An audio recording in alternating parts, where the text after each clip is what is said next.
Jump scares are a trick used in horror films to startle audiences with a rush of fear. They typically consist of a sudden loud noise and something quickly appearing on the screen. Whether you love them or think they are a cheap tactic to easily scare the audience, jump scares have become a major part of the horror genre over the years, making it hard to find a modern horror movie without them. The popularity of jump scares has influenced the video game industry as well, where they are frequently used in almost every horror game. Video game jump scares are similar to film jump scares, in which they both utilize loud noises and sudden visuals. However, the interactivity and reward systems in games adds new layers to the jump scare by manipulating the player's emergent focus and desire to win to create even more fear. It is widely agreed upon that the first jump scare to appear in a movie was in the 1942 movie Cat People.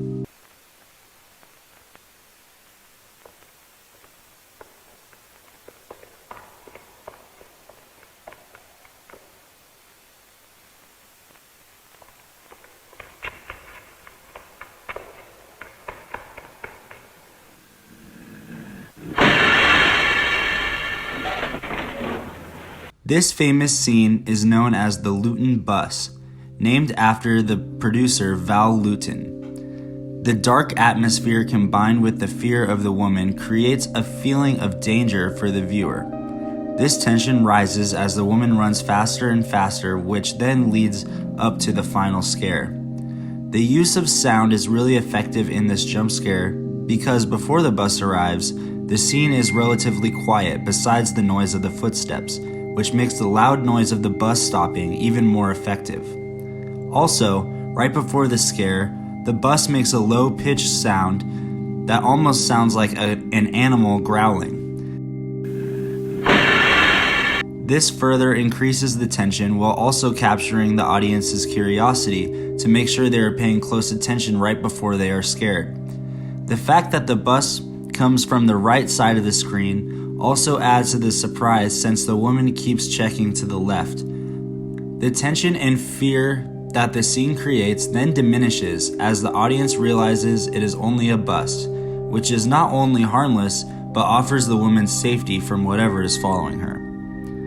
The jump scare technique first used by the Luton Bus would be replicated in other films in the years following, but it wouldn't become truly mainstream until the 1976 movie Carrie.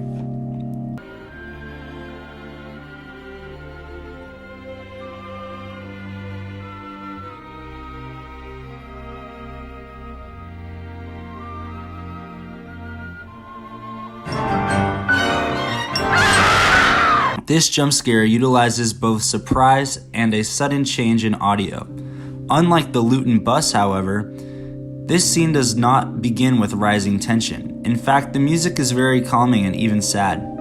The woman in this scene also doesn't appear to be in any danger, so there is no reason to be distressed. Also, this time the jump scare contains an actual threat and isn't a fake out. As you can see by just analyzing these two scenes, jump scares can have a lot of variation while still creating the same effect. Many people credit Carrie for giving the jump scare its popularity. In the following years, many classic horror movies would frequently use jump scares, as well as modern horror movies.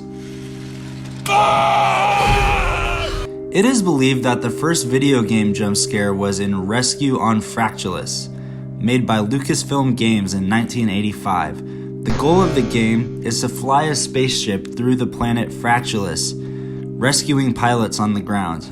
However, enemy aliens called Jaggy can disguise themselves as the pilots and attack the ship. If the pilot is real, they will knock before being let in. But if they are an alien, they will pop up in front of the windshield and try to break in. If the player can't put up the shields in time, then they lose the game. This scare is especially shocking for first-time players who have no idea this is coming. In fact, David Fox, one of the programmers on the game, is quoted saying, "If you are playing a horror game, then you're probably bracing yourself at all times. But a true jump scare has to be during a time where nothing is being telegraphed. You're not expecting it and it happens." After the initial jump scare, players are now worried about the possibility of all pilots they pick up being aliens. The moment of silence before the knock on the door now becomes very tense as players brace for the possibility of an alien attack. Over the years, jump scares have become synonymous with the horror game genre. Some popular games known for their jump scares include Resident Evil, Silent Hill, Amnesia: The Dark Descent, Slender: The Eight Pages, Outlast, and Five Nights at Freddy's. Videos and live streams of players reacting to these games have also become very popular. Rest in peace. One of the main differences between jump scares in games and movies is level of immersion. In movies, the audience is just watching other characters interact, while in games, the player is in control, taking the role of the character and choosing how to interact with the world.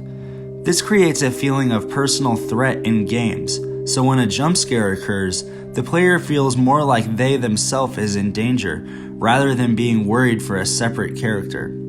Horror games take advantage of immersion to create fear. Most horror games are in first person, while horror films are typically in the third person. Seeing through the eyes of the character makes the threat attack the viewer themselves rather than another character on the screen. There are some games like Resident Evil and Until Dawn where jump scares are in third person, but even in that case, they are more immersive than films since the character being attacked on screen is being controlled by the player.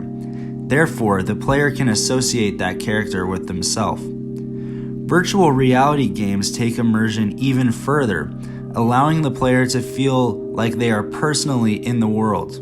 Jump scares in VR make the player feel like they are physically close to the threat, increasing fear. There have been attempts in the past to increase immersion in film beyond just observing a screen. William Castle was a director known for including gimmicks in his horror films to increase audience immersion. In his film The Tingler from 1959, a creature called the Tingler kills people through fear, and the only way to stop it is by screaming. Castle had the seats in the theaters rigged with a device he called Percepto that would give audience members a tingling sensation. The devices went off during a scene at the end of the movie where the Tingler attacks the movie theater. The narrator directly tells the audience to scream if they want to survive. Ladies and gentlemen, please do not panic, but scream! Scream for your lives! The Tingler is loose in this theater, and if you don't scream, it may kill you. Scream! Scream! Keep screaming! Scream for your lives! It's here! It's over here! Help! Help! Help! Look out, it's under the seat! Ladies and gentlemen, it's under the seat! The Tingler has been paralyzed by your screaming. There is no more danger. We will now resume the showing of the movie. The projection booth, quick! This is similar to immersion in games, since the audience feels like they are the ones in danger rather than the characters in the story. The tingling feeling from the seats could be compared to vibrations in modern console controllers, which furthers immersion through physical touch. Video games demand a level of concentration that is greater than movies, which can increase the effectiveness of the jump scare. Because the player is trying to avoid failure, they are motivated to pay closer attention to what is happening on their screen. If the player has a greater amount of focus on the screen, the jump scare will be more effective when it triggers. One example is Scary Maze Game, which is a flash game that was popular in the mid to late 2000s. In the game, players must guide their cursor through a maze to avoid hitting the walls. Each level gets increasingly harder until the third level, which has a jump scare during the most difficult part, ending the game. The reason the jump scare occurs during this part is because this is when players have to have the most focus. This is a good example of how focus leads to effective jump scares because this game does not present itself as a horror game. There is no rising tension leading up to the jump scare, but it is still effective because the players are so concentrated.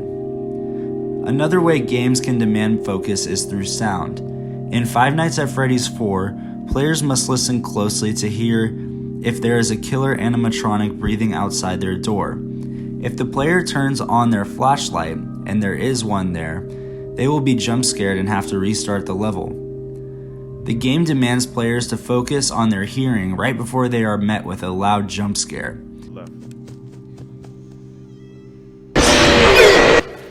It is harder for horror movies to create this level of focus because the viewers are not directly interacting with the movie and are not trying to avoid failure. Competition increases focus because players desire to win or get their best score. Although they may not be as effective, movies can still use techniques to obtain the audience's attention right before the jump scare, such as the low growling noise right before the Wheaton bus jump scare, and the rock slightly moving just before the hand reaches out in Carrie. One jump scare that personally scared me as a child is from the series Skeleton Creek. Skeleton Creek is a book series that follows two kids, Sarah and Ryan, as they investigate paranormal occurrences in their hometown. The books are a collection of journal entries written by Ryan, but scattered throughout them are codes that you can enter online to watch a series of videos made from Sarah's perspective. May God have mercy on your soul.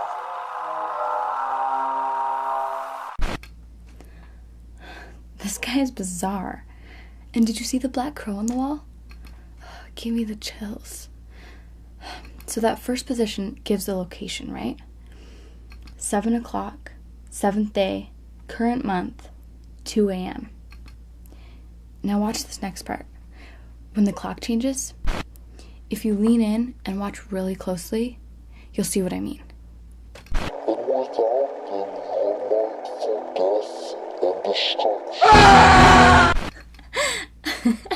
Okay, sorry, but I had to.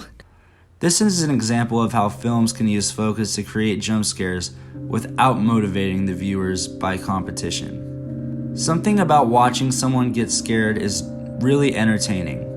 In fact, online communities have been built around watching people play horror games in live streams and YouTube videos. Playing the game for an audience or watching someone else play the game can turn horror games into a performance where the player becomes the star of the show, rather than the characters in the game. Staff only! This is not something that is unique to just horror games. Gaming, entertainment, and streaming are huge markets that include all genres of games, but many horror games design their jump scares around this performative aspect. The Five Nights at Freddy's games, for example, contain long moments of silence and a single frame displayed after each jump scare. This allows time for the player to give a reaction and for viewers of their playthrough to focus on the player. Freaking just started this game. No.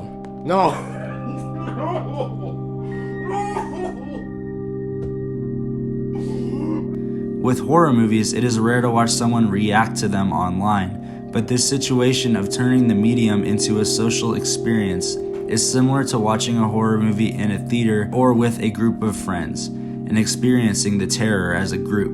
Whether you like them or not, jump scares have become a major part of the horror genre in both movies and games. Although jump scares are often executed similarly across both forms of entertainment, there are more possibilities for game designers to influence how the player interacts with the jump scare. Control over the characters in-game allows players to personally associate with the characters more than they would in a movie. The competitiveness derived from players wanting to do their best in a game increases their engagement leading up to the jump scare. Playing games for online audiences changes the way one interacts with the jump scares and can turn it into a performance.